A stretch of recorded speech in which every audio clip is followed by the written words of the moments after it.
downloads. What we're trying to get is a bundle. So here's the two things that we're going to need. I'm looking for the bundle that has both of them in it. JK8 with Netbeans. That's probably the one I would grab.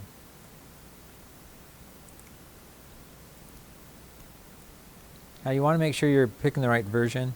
If you have if you're running a 64-bit operating system, I would suggest using the 64-bit version. Although the 32-bit version will work. Let me show you. If you're not sure whether you're running a 32-bit operating system or a 64, you can check in here.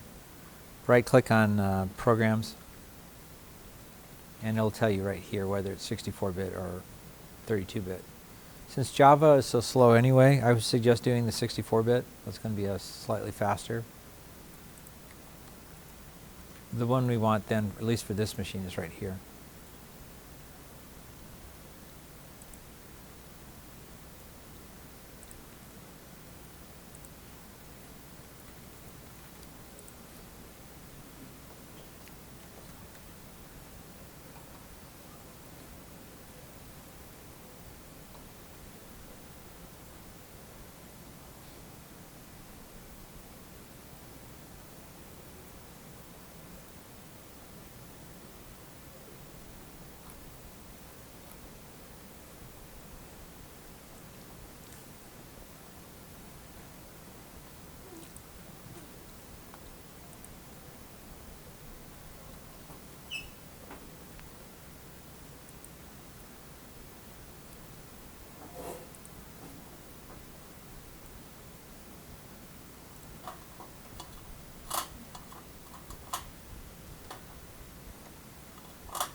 Okay, so now I'm back. I've got Netbeans and the Java development kit reinstalled.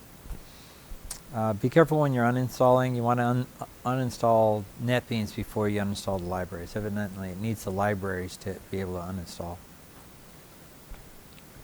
But again, it's that bundle. I'll put this video, shortened form of it, out online as well. So if you need to install this at home, you'll have the capability. Again, all the recordings from the class will be out on YouTube, so that way you can get caught up if you're behind.